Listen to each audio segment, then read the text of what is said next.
What up, y'all? This is your Don Israel coming to you live from Lit, asking y'all to subscribe to the channel. So make sure y'all subscribed, make sure y'all liking the videos, make sure y'all commenting, and make sure you turn on your notifications that let you know when new videos are dropping. We're dropping them daily, and you want to be on it because we on it, all right? So keep it lit, keep it locked, subscribe, we out. Marduce is a drink. What's going on, y'all? This is another episode of Lit, the premier platform for all things literary, swaggy, and everything in between. I'm your host, Don Israel, aka Liddy Fontaine. Pretty Liddy is what they call me. And I'm here with another dope, super swaggy guest, all the way out here from the Bay Area, right? Mm-hmm. The Bay Area.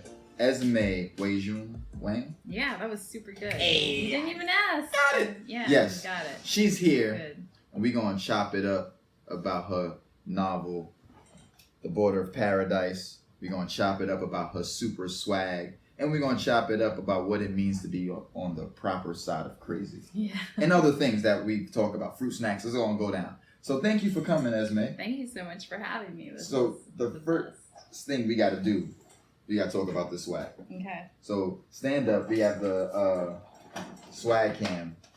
Walk us through the fit. How do you want to curate from top to bottom, bottom All to top? right, top to bottom. Okay. So up here, yes. This is a turban from Brothers and Sisters. They're a company from France that I learned about on Instagram. Okay. This faux fur cardigan is... I ain't never seen no fur cardigan before. It's from, I think, the 1930s, and I also got this from Instagram as well. Okay. Vintage, obviously. And then this dress is Elizabeth Suzanne, who I think Claire Massoud's episode she talked about. Okay. And the shoes are from Everlane. Yeah, I like that. And then we gotta talk about the cane. Yeah. Oh yeah. That's super the swaggy. cane's over there though. I'm gonna just zoom in on it. This brawler cane. Yeah. Cane. That's just a very shiny golden cane that was $20 from Amazon. Well, you never allow any of the situations in your life deter your ability to be swaggy. So let's start there. Thank you. When did style first enter your life in a real way? Oh, wait. My manners. The Marduce. Yeah. Before we even get into anything, we got to get into this Marduce. Okay. So you've listened to the show, you've watched episodes, but what you're going to do, you're going to pop the top. Mm-hmm. You're going to drink to the leaves. Mm-hmm. And then I'm going to fill you up. Pause. And then we're going to toast, and then we're going to drink it. Okay. All right, so you're going to hit a snap, let you know it's fresh. So thank you for being on the show. Thank you so much for having me. All right. So I drink to the tip of the leaves? Right there, right below.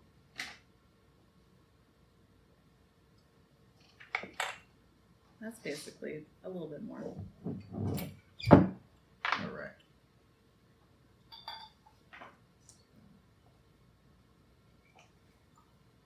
Okay.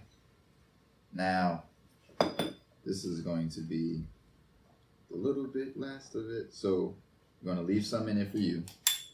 Because when Evie's a Boy was on the episode, she came the day American Street was long listed for the National Book Awards, and now it was just recently shortlisted. But she had finished the bottle off, and he was like, the writer should do something when they finish it. And so what she came up with is should pour some out for writers who aren't here who have influenced your work. So you are the second person to finish the bottle since you came up with the tradition. So we want you to add to it. Do it for the culture, Esme. Okay. Pour some out for some of your homies, literary people who ain't here. So if you had to pour some drops out, who are some of the writers you want to bring attention to? I mean, it sounds really kind of corny and cliche, but the first one that I thought of was Nabokov. Okay, so pour some out. Boom. There you go. All right. There you go. So this is the second bottle being done. So, Esme, now we can get into the swag. Oh, wait, we gotta drink it. All right. I'm all over the place today. Do we shake it up? You gotta shake it up, shake it up. Shake it up, shake it up, shake it up. Boom. Thank you again. Thank you. good. Is it worth the wait? Yes, Okay, definitely. that makes me feel good. So yes, now, finally, the swag. Was this hereditary? Was this nature and nurture? A little bit of both? My mom is very stylish. Okay. I still kind of steal her clothes whenever she comes to visit. But I feel like kind of a thing that happens with immigrant kids sometimes, and I've had this conversation with other immigrant kids, is this idea of being really overdressed to things. Like I had a friend who was from Ukraine that I met in college, and he told me this. It was actually a very sad story, but he told me this story about how he went to a birthday party when he was, I don't know, in like 3rd grade or something, and his mom dressed him up in like a little suit to go to this birthday party, and he got to the birthday party, and of course he's like laughed out of the party basically. He like goes home crying, but like a businessman. Yeah, but I feel like that's a really common thing for immigrant kids is like this idea of like your parents want you to be, I don't know, like accepted, or they just want you to look really nice, Right. and so you end up showing up. The other kids are wearing, I don't know what, like Gap or whatever, and I'm wearing some like super frilly thing from Taiwan that like my grandmother gave me. Yeah. I don't know. Yeah. So. Well, you know, in addition to that, I think it also, because I could definitely say like Black American, that's also a thing. I think it comes from like that notion of being twice as better. Yeah. Right? Like that always wanting to one up. Yeah. And so it's like, all right, like we might not have a lot of money, but you're going to look like that much more money because we don't have. Exactly, but it ends up going kind of overboard. Yeah, then you look silly. Yeah, like, you know, you've seen like Jamie Foxx in Django, and he like wears the like he looks like he's wearing like a figure skater outfit on a horse, like something Prince would wear. Yeah. And what was funny about that is like that's often like that sort of, what is it, like the flamboyancy of like fashion in a lot of ways of like, soon as you get the ability to kind of dress in a lot of ways, just like, I'm gonna go big, I'm gonna go bright, I'm gonna go bold. Yeah. But you seem to mute, like, so I feel like there's like a flapper swag happening, but you manage it well where it doesn't feel like you got plucked out of like an Archie Bunker comic book. Well, I also don't really believe in being overdressed. I think that may come from like my childhood too, but you know, sometimes I'll be looking at something that I really want, like some kind of fancy like 1930s dress or something on Instagram that I want to bid on. Yeah, that's like a thing. I don't know if you've ever seen this, but like, no, yeah, I see. You have a very, you have like, even this book, it's like post-war Brooklyn. Like what is it about this period that snatches you? I don't know. Like for me, the 1930s just happens to be my era for clothing. Okay. I don't think it would be my era for living. No. I wouldn't say you want to live there, but even the book, right? Yeah, no, there's something about like the way the dresses were designed. Like I used to walk into vintage stores and say like, do you have any 1930s day dresses? Because that's like my very specific aesthetic. Yeah. But no, yeah, like I've for as long as I can remember, I've been into vintage clothes. Yeah. And and so this book goes from like the 30s to the 70s. Yeah. And kind of covers that whole era that I was not alive in. So, paint the picture for us of what the family looks like. What does your family look like? Give us the. So my parents are Taiwanese immigrants, and they came over in the 80s, and they lived in Michigan for a bit, and that's where I was born. Mm-hmm. Then we moved to the Bay Area, San Jose, California, and that's where my brother was born, and he's 4 years younger than I am, so that's kind of our little family. Yeah, and that's like no cousins, no. I mean, I have so many cousins in like China and Taiwan, but like as far as in the United States, well, then we started having like aunts and uncles who would immigrate after my parents. Like my parents were kind of the first ones, and then so we'd have like kind of this cycle of aunts and uncles who would come live with us for a while. You know, like when they first came to the country, they'd be like, "All right, time to go stay with the Wangs." And then so, you know, we'd have like aunts and uncles living with us, different cycles of aunts and uncles. And so we kind of formed this like crew of family. And it was really nice. Like some of the like fondest memories I have of being a child are being in my bedroom with my brother and hearing like my relatives washing the tiles while they're playing mahjong, like between rounds, you know, and that sound is kind of like waves crashing. Just this really lovely sound reminds me of my childhood a lot, because I was always having like relatives over, and you know, and that it makes the house feel full. Like when there's a lot of sound happening without your say so. Whereas like you get older, you yearn to live by yourself, but then it's like you kind of have to fill that void by yourself. So like playing music, running the sink, doing just a bunch of loud shit. So for you, like, when does reading and writing into your life in a real way?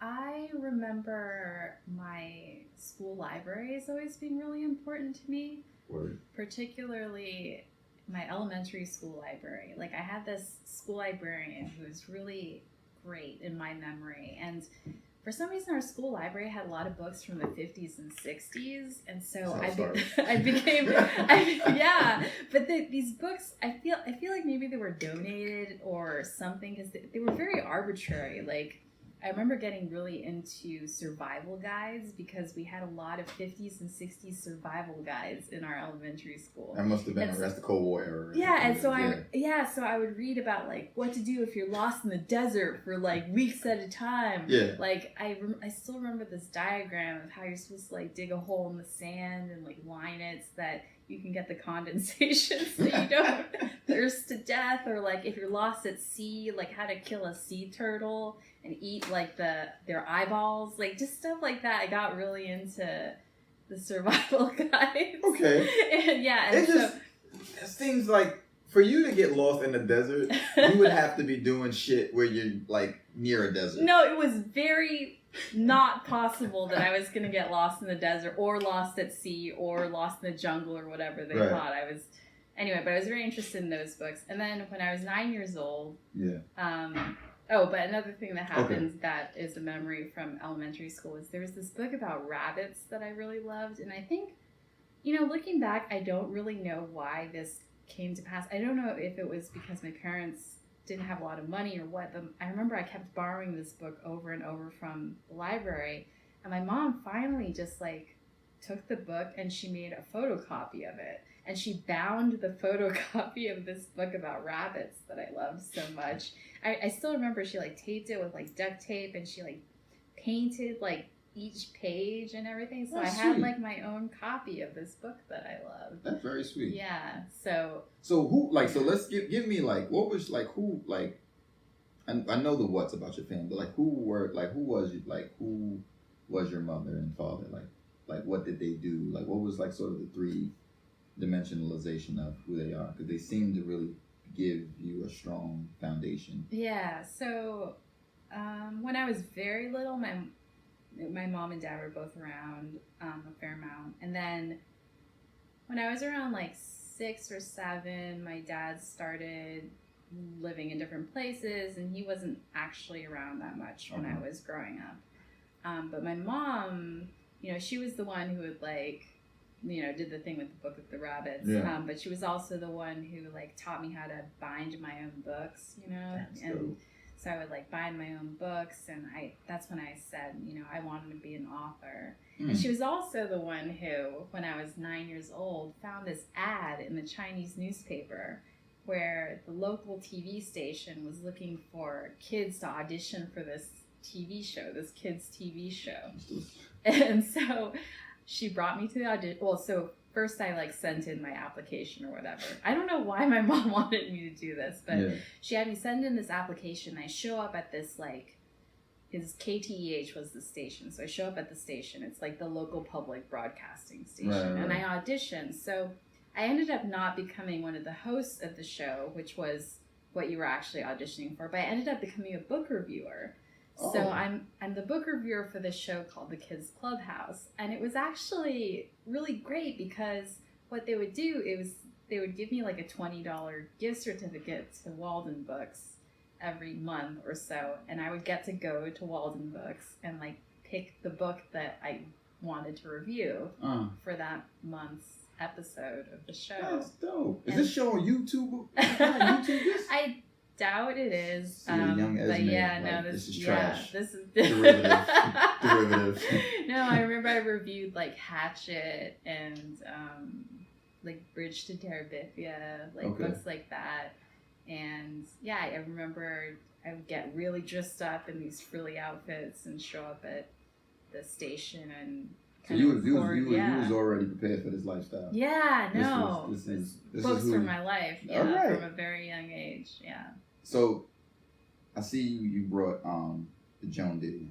I did. And you quote Joan Didion and the essay you wrote for BuzzFeed Reader.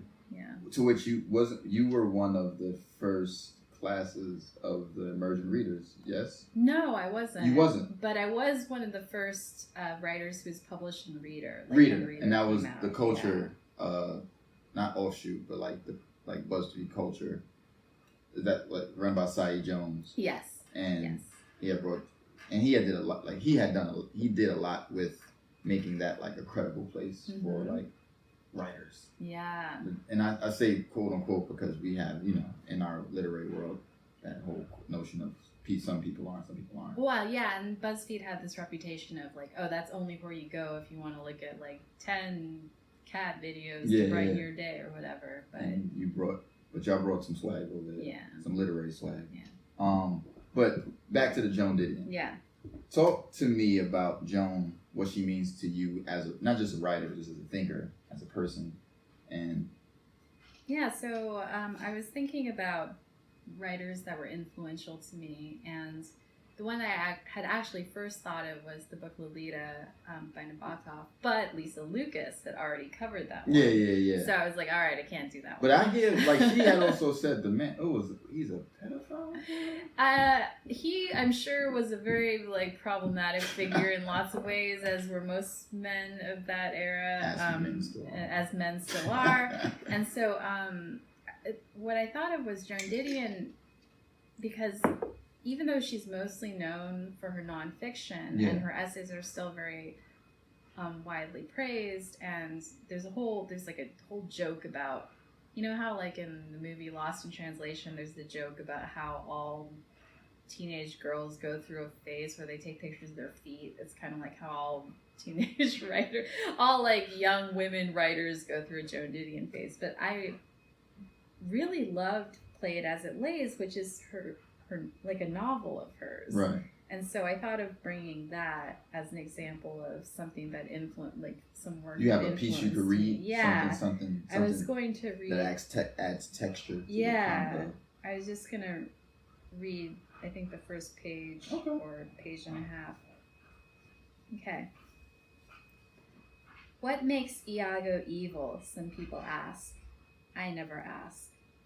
Another example, one which springs to mind because Mrs. Bernstein saw a pygmy rattler in the artichoke garden this morning and has been intractable since.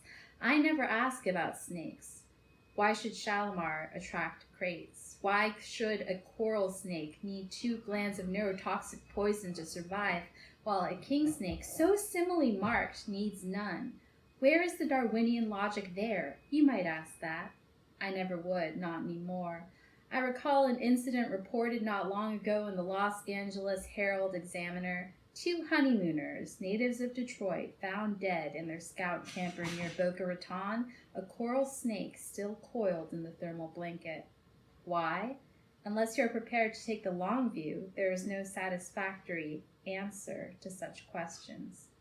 Just so, I am what I am. To look for reasons is beside the point. But because the pursuit of reasons is their business here, they ask me questions. Mariah, yes or no? I see a cock in this ink blot. Mariah, yes or no? A large number of people are guilty of bad sexual conduct. I believe my sins are unpardonable. I have been disappointed in love. How could I answer? How could it apply? Nothing applies, I print with magnetized IBM pencil. What does apply, they ask later, as if the word nothing were ambiguous, open to interpretation. a questionable fragment of an Icelandic rune. There are only certain facts, I say, trying again to be an agreeable player of the game. Certain facts, certain things that happened. Why bother, you might ask? I bother for Kate. What I play for here is Kate. Carter put Kate in there, and I'm going to get her out. They will misread the facts, invent connections, will extrapolate reasons where none exist, but I told you, that is their business here. I like that. I've never read Joan Didion's fiction. I've been so, like, slouching towards Bethlehem. Yeah, White no, Album. her nonfiction is amazing. Yeah. Yeah. So, provide some language for, like, what it is that Joan Didion, like, on the page as a writer. What were some of the things that you saw her doing that you felt like you wanted to bring to your own writing? Yeah, so in particular, Play It As It Lays was influential to me early on, even though I don't think it's seen in my own writing or necessarily reflects itself in my own writing, or at least not The Border of Paradise. But there was a certain kind of coldness that I found very appealing. Later on, I'd become interested in this kind of elaborate prose, the kind of more Lolita-esque, or like I was really into Moby Dick for a while, this kind of just like very elaborate prose. Whereas Play It As It Lays, and I would say Joan Didion as a nonfiction writer does have kind of a pared down style. Yeah. There's something, I don't know, I use the word cold, but almost like cold and distant about her prose. Yeah, which is also, I think, part of the Joan Didion persona herself, is this kind of like ice queen kind of thing. And I was very intrigued by that, which I think also carried over into how I carried myself as a person back then. Yeah. Just like wanted to be intimidating and aloof and in all things, including my writing. So what is the age that Joan Didion enters your life? How old are you?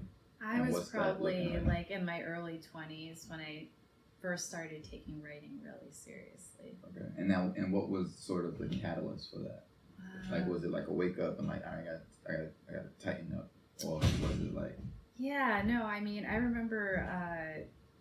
So I wanted to be a writer from a very young age, but it wasn't until around that time that I started taking it seriously enough to be writing every day and like really reading more expansively and really thinking about like how does this writer do what they do in their writing, and just kind of like examining the way writers worked. And I would say it wasn't even until I was in graduate school when I was doing my MFA, and I was the first generation of the University of Michigan MFA fiction writers to have to do a reading exam. So we got this reading list and we had to take an exam about the books. So it was like this period to this period, you had to read X many books, this period to this period, X many books. And it was because... How long was this? What? I'm sorry? How long was like in preparation? How long was the preparation for the exam? I mean, we got like, I don't know, a semester to study, and then we had the test. Yeah. But as stressful as that whole thing was, it got me to read things I wouldn't necessarily have read otherwise. Like I said, Moby Dick, but like I had avoided Moby Dick for so long. Oh yeah, I was pleasantly surprised by how good the book was. Yeah. Not the basic the plot of the book was good. Yeah. There were like chapters, like the chapters that was like on whaling and like specific.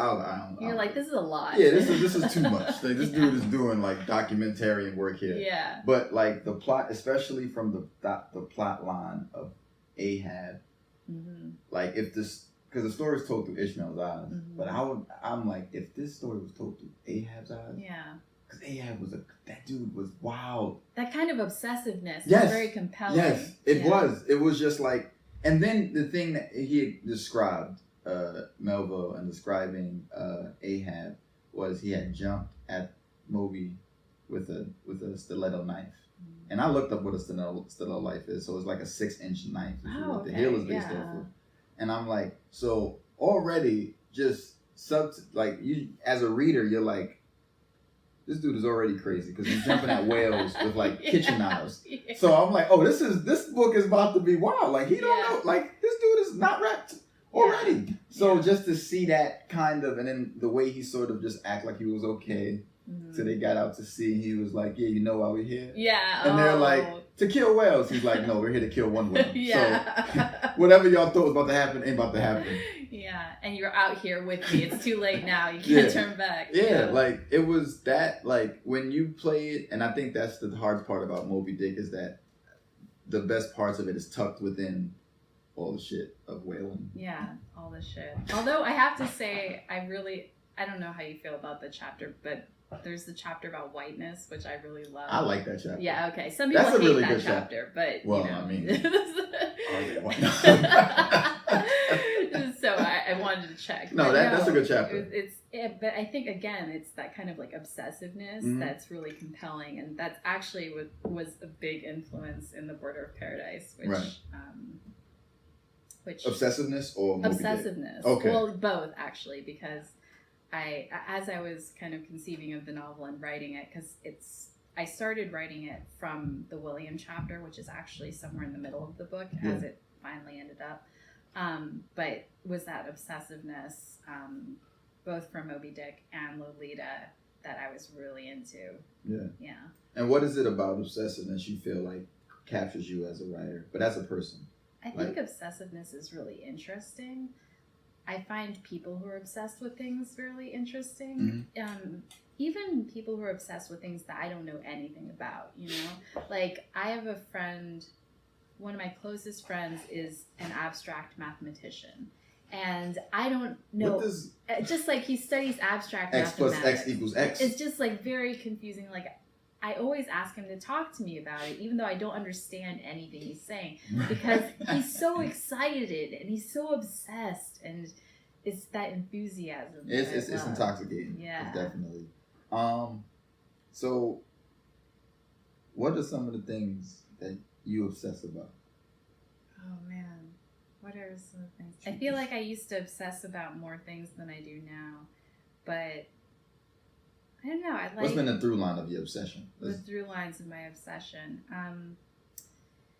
There was this town that I was obsessed with for a while, and I ended up fictionalizing it for The Border of Paradise. But it's actually these two towns that are right next to each other, but they might as well be one town. And they're old gold rush mining towns in Northern California. Yeah. And one's called Grass Valley, and one's called Nevada City. And I think Grass Valley produced the most gold or something during the gold rush. Okay. That may or may not be true. I think it's true.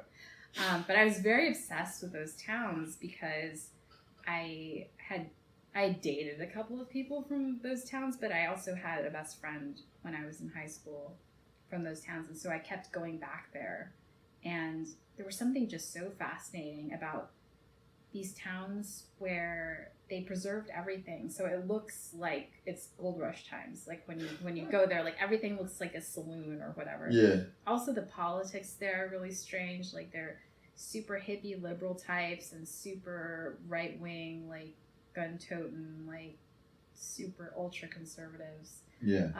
The like socioeconomics are really interesting of those towns because very wealthy people go there to buy up lots of land and like build these huge houses, but there's also like lots of trailer parks and these kind of more lower income communities, and it was a very fascinating place to me, and so I was obsessed with it for many years. Okay. Yeah. And so the obsession, do you feel like this book sort of exercises that obsession or analyzes? Yeah, I feel like the book did kind of exercise it. Like I don't think about it nearly as much as I did before I wrote the book. So, and we talked about this before. I haven't finished the book, right? So yeah. There was a mailing incident. Fucking UPS. Or was it? It was and USPS. You know what's going to be funny? I'm gonna post this when it happens. I bet you after this interview, the book is going to be at my doorstep. Like, oh hey. But I mailed it priority. Nah, it's the way things happen. Yeah. But I think one of the things that grabbed me is like the opening and like the smoothness of the prose. For me, sometimes fiction, a lot of fiction I've read has a slow start. Like it takes like for me like the first third of the book for it to sort of get into like the rhythm of what the book is doing. And like, you know, Angela Flornoy had taught me like she told me like books teach you how to read them. Mhm. And so that also requires you wanting to learn how to read them, which Mhm. is a commitment. But like the thing your book does is it took me immediately. So I was moving through it pretty quickly. And one of the things that I did see is like already weaved in the first pages with like this thing about like mental illness Yeah. and sort of how that gets navigated. Mhm. And it's interesting because it's like, I wonder if at that time mental illness is what it is. Well, of course it isn't, but like, I wonder what that does in describing mental illness. What we know of mental illness now, did you find yourself having to make choices about how to describe it in a way that was real then? Oh my goodness. I mean, that was like the big challenge I set up for myself when I was Yeah. writing The Border of Paradise. I mean, if you were to ask me when I was first starting to write it, like, what is the one thing you're trying to do with this book? I probably would have said the one thing I'm trying to do with this book is to write about mental illness in a way I've never seen before. Right. Which is also, you could say, what I try to do with my nonfiction, and then I have this forthcoming book that's very kind of definitively about mental illness. But I wanted to be able to describe things that I hadn't seen in fiction, such as there's a scene where David Nowak, one of the main characters, experiences a hallucination Mhm. in the woods. And I wanted to write a scene where that happens. Having experienced hallucinations myself Right. in psychotic episodes, I wanted to be able to depict it in a way other than, and then I saw this thing and then it turned out to not be there, or like, Right. just ways I had seen it depicted in other forms of Mhm. fiction. Like, I wanted to try to get as granular as I could Yeah.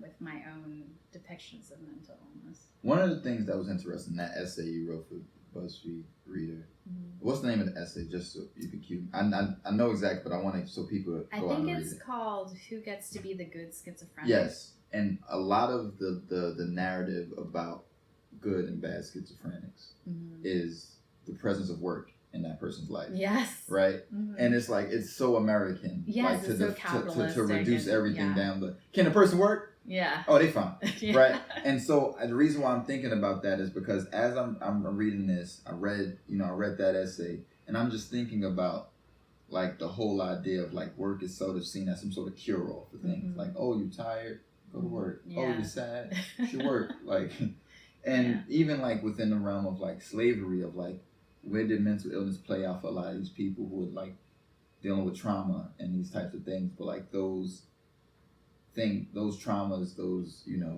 mental illnesses, the mental health is not even a real thing because you're just a body. Yeah. Right. And so like even in that essay was this thing of like the mind having to compete with the body, and like, well, if your body is operating fine, your mind is okay. Yeah. Whereas like a lot of what mental illness is that like a lot of things that the mind makes real, the body responds to. Yeah. And also, I think something, having brought up slavery, the ideas of mental illness and what constitutes a mental illness are often so created by the culture. Like there was, I can't remember what the word is. I think it's drapetomania or something like that. But there was a mental illness that was defined by slaves wanting to run away. Like that was called a mental illness. Like, really? Yeah, that word that I just said. Like I think shit. it's like it was. I think it's drapetomania, something like that. I'm looking this yeah, up. Yeah, You but, gave me some shit. but it was just we taking this to the. Yeah, no, it was the problem of slaves wanting to run away. That was a mental illness. I mean, and clearly caused by the. Yo, culture. and it's also then it becomes like who has the power, which is also in the essay of like the particular. I think he had went to Yale, and he was brilliant enough to get into school, but they wanted him to work at McDonald's to see if he was stable enough to stay. Yeah. And it was like, wouldn't this man who got into Yale be able to stay at Yale? Like what? Like how many people work at McDonald's can't get in? Like it's just like these arbitrary lines, which you also write in the essay about like who's okay and who's not. Yeah. And then every time you draw that line is not something that just keeps that person on this side. It also keeps you a bit, on your side. So for you navigating in a public way, like the ways in which your mind sort of in ways can portray even the way you see the world. When did that even start happening for you? Like, was it something that you had grown up with, or was there something like you talked about, like, a lot of times, psychiatry is dealing with the symptoms and not the root cause. Yeah. Have you been able to ever source those root causes? Yeah, so I would say I had issues with depression and anxiety, probably stemming from childhood trauma, like as a kid. But it wasn't until I was probably around 11 that I started having symptoms of depression and anxiety that you would see a psychiatrist for. Then I didn't actually see a psychiatrist until I was about 15 or 16. Mm-hmm. Then I started having symptoms of psychosis when I was in my 20s, like early 20s. Yeah. And then that kind of progressed until I was diagnosed with schizoaffective disorder, which is like a combination of schizophrenia and bipolar disorder in my case, like in my late 20s. Right. Sorry, I forgot the question. No, so what I was asking is like the sort of roots of where this lies for you. Yeah. Like, so identifying, and you don't have to talk too much about it, but like the trauma, like a lot of times with, and it's like some in a lot of ways it's the same conversation that's sort of made for like people who are like gay or lesbian, that like there's always trauma that has to be linked to this. Yeah. Insinuating that like if this hadn't happened, you would be all right. Yeah. As opposed to like sometimes nothing goes wrong and this is just how you are. Yeah. Which is a very different narrative, because then it places it in a place, it sort of destigmatizes what you're dealing with. Yeah, in some ways, like how people say, "Oh, depression is just like diabetes," and people say that to try and destigmatize it, because it's like, you didn't give yourself diabetes, so it's so it's okay. So I would say I did deal with childhood trauma, and there's also this psychological theory called the diathesis stress theory, and it's pretty much accepted in the community, I would say. Like I used to work in a psychology lab, so I did some research science. So like what did that look like? So I worked in a brain imaging lab, and I did clinical interviews, and I did fMRI brain scans on people, and I did experiments and things like that after I graduated from college. And so the diathesis stress theory is that you're born with this diathesis, so like genetic vulnerability, but it isn't until the stress happens in your life, whatever that is, that kind of pushes you over into having the illness or whatever. So in under this theory, like some people could have the genetic element there, but then never be pushed over into actually developing the illness. So, I had, or you could look at like intergenerational trauma. Like I had a great aunt who was literally locked in the attic, and had like a very severe mental illness, that kind of thing. And so like looking at that, it's like, well, it was in the genes, but there's also like this very real trauma of like what happened to her after she was thought of as being mentally ill and things like that. Well, how much of that, because I may be speaking out of place, but it seems like when you describe like, you being taken to the psychiatrist at 15, how much of this do you think is linked to like oppression? And I'm not forcing, because you think about like, they describe that a lot of young black people who navigate poor neighborhoods have PTSD in the ways that somebody returning from war does, because the conditions all create that perfect storm of like, this is how you're going to react. So for you, like in a lot of ways, do you think that like even you talk about the aunt being locked in the attic, like how much of that is linked to like systematic sexism and like those things that like sort of create that world of like who is crazy and who isn't crazy, right? Yeah.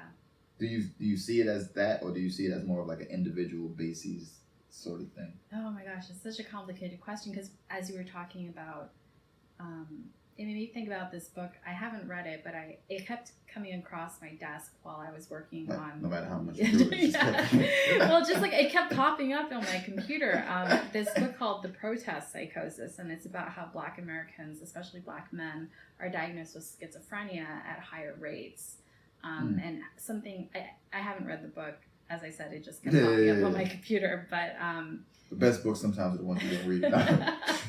no, but it made me want to read it because I kept seeing it show up, and I was like, man, this is interesting. So there's that, and then there's also like, you know, that short story, The Yellow Wallpaper.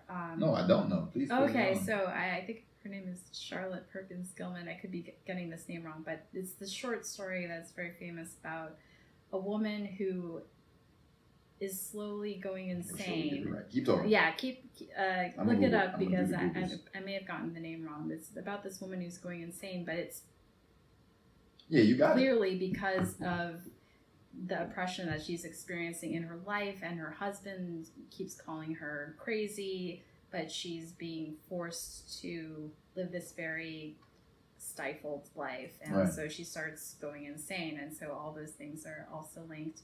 There's also a lot of literature about like borderline personality disorder. Now, what is that? Because I hear it, and I think a lot of times, because it's one of those things where anytime any approximation to sickness in any way, whether it's mental or physical, I kind of like have an aversion to it. Yeah. Because I feel like being close to it then affects me in a way. Yeah. So I don't ever like, I hear it and I go, oh, okay. Yeah. So this is my moment to like allow myself to be like close enough to even hearing it.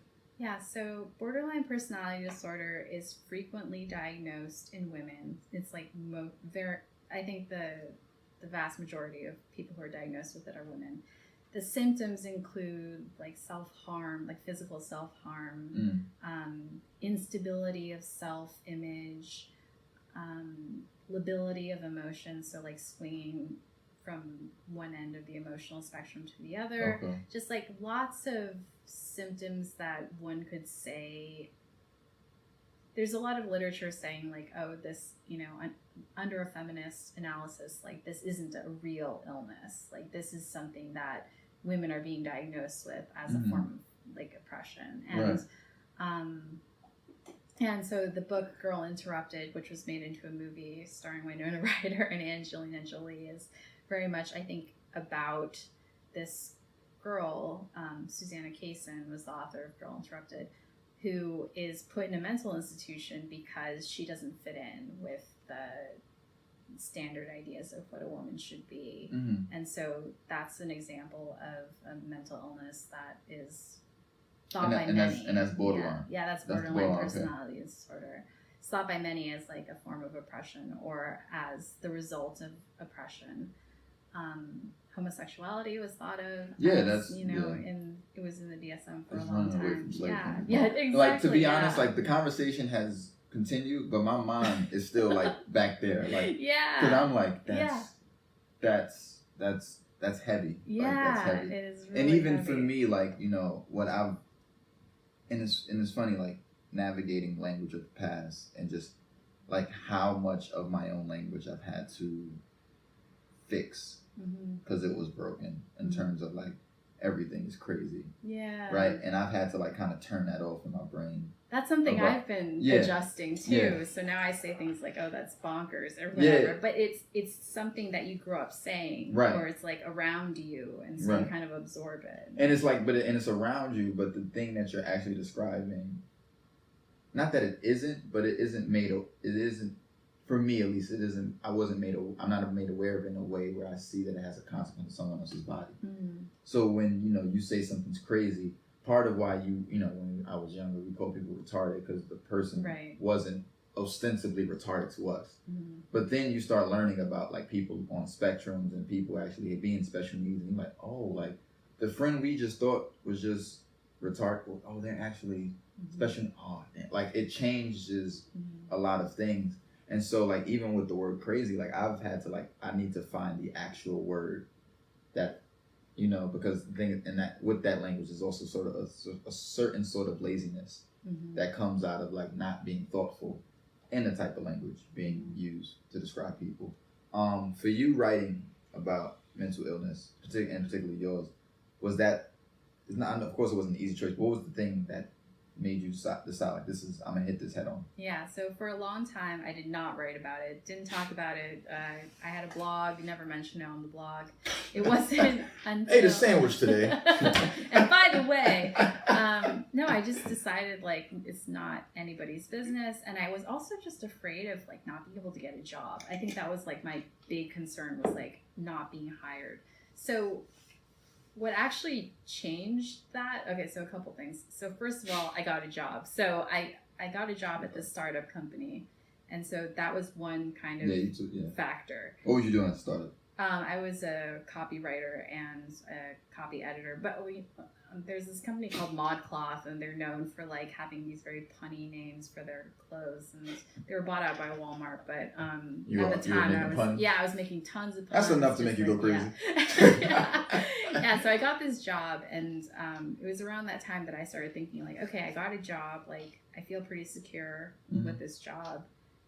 If I don't write about mental illness now, when am I going to write about it? Like, is there ever going to be an ideal time? That's true. And so I started thinking about it that way, and once I realized, like, no, I don't think there is going to be an ideal time. Like, this is about as ideal as it's going to get. Yeah. Then at that point, I started writing about it online. And that's when I started getting lots of feedback and just like lots of people, especially I think people from the Asian American community just writing to me and saying like, this is not stuff we discuss in my family, and I'm afraid, I think I might need to see somebody, but I'm afraid, and stuff like that, which really reminded me of when I was 15 and, you know, it was, and my mom was very not okay with the fact that I needed to go see somebody. And then when I did go to see somebody and my mom came with me, the psychiatrist asked her if there was a history of mental illness in the family. She said no. Right, which then like, because it's like now we're not just talking about the kid, you're talking about all of us. Yeah, exactly. Yeah. And then years later, I mean, my mom is, I love my mom and we have a great relationship now, but like years later I asked her, like, when that doctor said, is there a history? Why did you say no? And she was like, well, I was none of his business. Yeah. And that's also the thing about, like, and that's why I asked the thing about, like, being, like, sort of, like, being in the white power structure. And I don't know what was the psychiatrist white? Yeah. So, for me, like, I think a lot of questions, even if they're sincere questions from a sincere place, so much of these power dynamics of, like, who gets to tell who what they are and what they have, I think that puts any sort of like, even if I wanted to get better, I'm not going to let you be a part of that process, right? Because if you're thinking about like the fact that the same sort of body or DSM that decides that like running away from slavery is a mental illness, I'm going to trust that person with telling me like how to fix, like, no, like I'm good, we don't have it. And so like there's a lot of mirroring in like, you know, the Black experience and what you're describing as like the Asian American experience of like denial, and a lot of which is like in its own sense like, you know, the thing that keeps you from even figuring out how to live with or deal with what it is acknowledging. And there's so little acknowledgement across the board of the reality of a situation, which is in itself a particular type of a psychosis of its own, which is not to like to be like, you know, what is it? To try to make make sort of what's actually real for people like this sort of figurative, like, oh, it's the same, but no. But I definitely hear and see like how much self-denial plays into like it damages our mental illness and our mental health, not even just mental illness, but our mental health. That's why I was like, I'm wondering what happened, like if mental illness is something that's sincerely only biological, or if it's something that social factors can definitely help create. I think there's a cross section. I think it's so complicated, and cultural factors. To say that there are no cultural factors involved, I think is just ignorant and silly. Like it's definitely there. I think personally, I think that to say that there is no biological factor is also a little bit silly. But yeah, it's all very complicated. It's all swirled in. Up. Yeah, it's all swirled in. And I think, I think one of the interesting things, I'm gonna have you read something from the book, if you don't mind. That the immediate answer, and you have talked about this, And I think this is a general thing. It's like, all right, now that we know what it is, how do I get rid of it? Yeah. As opposed to like, nah, this might just be something you have to figure out how to live with for the rest of your life. Mhm. Which then again comes back to this. I think it's like an anti-American notion because like we want to be able to solve things quickly. Yeah, very quickly. Like take a pill, like do therapy for 6 sessions. Yeah. You know, as much as your health insurance will cover if you're yeah. lucky enough to have health insurance. Yeah. Yeah. So it makes it hard because it's like you get treated like the thing as opposed to get treated like somebody who has something that they're dealing with. But the more people become clean, the more you realize like more people than not are navigating some form of mental illness or mental health issue in some way. But take us through the border of paradise. Read something Okay. that you feel paints a picture for what you wanted to get to. Okay. I'm going to read a small bit from the chapter Wife of David, Okay. which is narrated by Jia Hui, who is David Nowak's wife. Okay. In Mandarin, the words for suicide are 自杀. In literal terms, this means self-kill. My husband David has self-killed, and it has been 4 months now.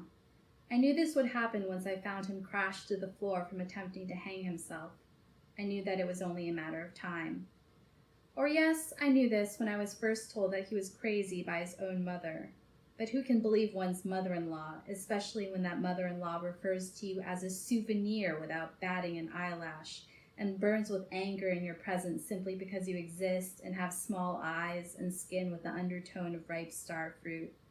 Or yes, I knew that he would zisa while in a penthouse suite in San Francisco, when we were surrounded by luxury and William was in my belly, and I awoke to be confronted with a floor of broken glass. I'm afraid to admit that I was ever so naive. What other things do I not know when I thought I knew so much? David was the one who changed my name. It was Jia Hui Chen until I was 19, and who I was then bears little resemblance to who I am now at 33, with 2 children and a dead husband who behaved as though we had always lived in this wooden home in these woods, in this former gold mining town like an inserted memory. Right. I am much older, for example, than the Daisy Nowak who walked into Saks Fifth Avenue in the summer of 1954. In the air-conditioned building scented with perfume, I stood next to my new white husband, who was willing to spend $2,000 or more on his wife, whom he called an oriental lamb not only to my ear in passionate love, but to anyone willing to indulge him in listening. David, who only knew of money and not of pretty clothes, and I not knowing the ridiculousness of what 2,000 American dollars meant or the extent of David's irrationality or wealth. But I looked at the salesgirl, whose hair was a helmet of distinct red curls, each a perfect sculpture, and I read in her round face the answer as the corners of her mouth pulled back, and her eyes shot the accusation, "Who do you think you are?" I emerged from the multi-mirror dressing room in the first dress, which exposed the soft hollow above my collarbones and fit at the waist with a full skirt. I felt the flutter that I had known when, at the bar, David first put his scarred hand on my waist, when I felt it through the silk of my dress. Fatty asked me later if the scarred hand was worse than the white men's thicketed arms and legs. Was it worse than their pale, coy bellies, she wanted to know. The sight of myself in the multiple mirrors, dressed like a Hollywood starlet out of a song and dance magazine, was like seeing a chicken with the head of a lizard. I could never become the girl that the dress was made for, but would become an entirely new creature. I smiled. The black-haired girl in the mirror smiled. Blonde David grinned like a child. You think that these details are not important, but they are. In Kaohsiung, as the daughter of a mama-san, I could have had the red-haired woman's face kicked in by thugs. But as Daisy Nowak, wife of David, I could only smile. I like that. I like that. Got me excited for the rest of the book. As you read that, I'm thinking about also the role that like when people are navigating these spaces in their minds, how much in real life the lack of space they have, like with kids and marriages, and these are all things that you have to make space for in your life. Yeah. So in your own life, how do you sort of create space for yourself to be able to breathe? I think A something. sort of eyebrow raise. Yeah. No, I've just been thinking about this a lot in particular because I have decided, my husband and I have decided, that we're not going to have kids. And so. She's y'all married. Yeah, and that's something Did your mother like, hey? No, she was like, you should not have kids. No, she was like, you should not have kids. Yeah. But it's interesting because I'm at an age, I'm in my mid-30s, so I'm at an age You look where good, like, girl. Thank you. You look good for your age. I thought you were my age, but then you said the age. Yeah, like, Asian don't raisin or whatever people say. Yeah. So, but now like a lot of people in my life are having kids, and so I see how like that takes up a certain amount of space in people's lives, and it's not that it's like a bad thing or anything like that. And I see like how delightful it is to have a child in your life, and the people who have kids that I know like wanted kids and had made space in their lives for that. But in speaking to my other friends who are writers who also have chosen not to have kids, like we're kind of like, you know, we have very different conversations where it's like, I don't see how I could write and have a kid, like, you know, tugging at my leg or whatever, and you know, wanting this or that, you know, like just I don't have room in my life in the for closet, that. they wearing your fur cardigan. Yeah, I mean, you know, spilling apple juice or whatever. Like, you know, if I wanted to, I would have to find a way to make space for that in my life, but it could, you know, be at the expense of some other things. So that's something. And then, you know, even just thinking about things that are in my life that I have had to make space for without wanting to, like chronic illness. Yeah. So I was diagnosed with chronic Lyme disease a couple of years you ago. and poor Chief, I'll be doing your Thelma Louise thing with this. Yeah, we are. We went. Yeah. Anyway. Yeah. So New Mexico. We went to New Mexico. Like extensive. And, like, did like lots of IVs and stuff.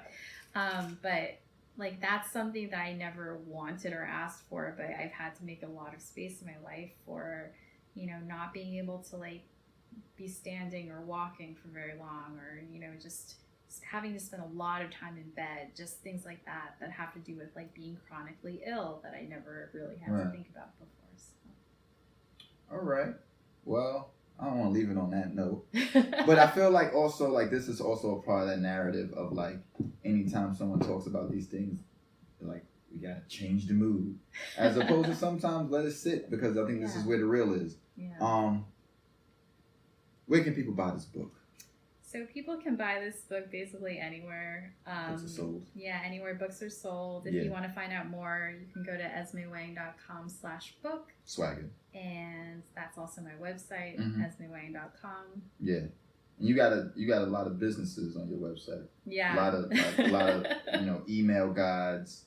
What else? Yeah, so I'm helping you. Yeah, for sure. So I have a business called The Unexpected Shape, and it's for ambitious people living with limitations. Ooh. So people that writing. Yeah. That copywriting. So people who consider themselves under the umbrella, they can get stuff like the encouragement notes, which is a free email series of just like these very encouraging notes that you can get for 10 days. Yeah. Or, you know, there are paid online classes about restorative journaling, things like that, or ebooks, things like that. So, yeah. And what's been the business? Has the business been thriving in a way that you are happy about it? Like, are people responsive to the services? Yeah, no, I mean, I'm happy, but I feel like it can always grow. Oh, naturally. And so, like, I'm always looking for more people to come and visit, and you know, looking for more people. All right, always, right? Always. And I think the more, like, more of the writing and the more work gets out there, more people will come find you. Yeah. Because that would be your calling card. Oh, can I share my social media? Yeah, of course you. Yeah, okay. I was about to. Next question. You beat me to it. Share your social media. So I'm on Twitter a lot. Okay. And that's at Esme Wang, ESMEWANG. And then I'm on Instagram at Esme W Wang. So. Do you feel like sometimes changing it?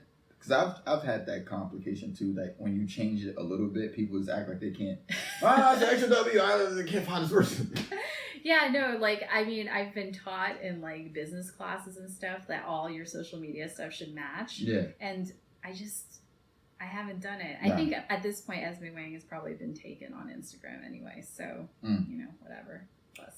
All right. Yeah. Well, you know, this is one of my favorite parts of the show. Oh my gosh, I'm Where so we excited. bless you. That's yours. Oh, thank that's you for so you. much. Your name is on the bottom of it. Wow. The book. Thank I mean, you the so box. much. Thank Yeah. you. Open that. That it goes with your nails. And these nails are styled? Are they shaped or like did they grow out? They grew out. Okay. People ask me, they're like, "Oh, did you do a fancy thing?" I'm like, "No, my fancy thing was letting my nails grow out." But yeah, for being lit, Thank you get the lit pen. This So is the best. before you get out of here, your literary swag, Yeah. your favorite 3 writers, Okay. and your favorite 3 clothing designers. All right. So I would say 3 of my favorite writers would be Nabokov, whom I've already mentioned, Marilyn Robinson, Okay. and oh my gosh, I had a third person that I came in with that slipped my mind. I'm just having like a brain fart moment right now. Yeah. I got a lot of tabs open in my brain too. Okay. All right. I can't think of a third person right now. I'm sorry. I'm surprised it ain't Joan. Okay, I'll just say Joan Didion. Yeah, you don't gotta give me a concession. I was just saying I didn't want to rob you of your. Well, we got my 2. third person. Yeah, I got 2. But yeah. What about the swag? Yeah. So for the swag, Elizabeth Suzanne, who I'm wearing right now. I also really love this local designer in San Francisco called Curator. They're called Curator SF, and I wear a lot of clothes by them. All right. I like to support my local designers. Support your local designs, hashtag. Yeah, and Everlane. I just wear a lot of Everlane. Dope. So, this has been another episode of Lit. Follow us at the Lit platform. Follow the production company at Pig Pro. Follow me at Yadon. Make sure y'all follow Esme. The Border of Paradise is in stores, wherever books are sold, on Amazon, the whole 9 yards. Make sure y'all visit the website, do the damn thing. And follow my man Cyril Jules, who got the music playing under this. So dope, don't you agree? This has been another episode of Lit. We out.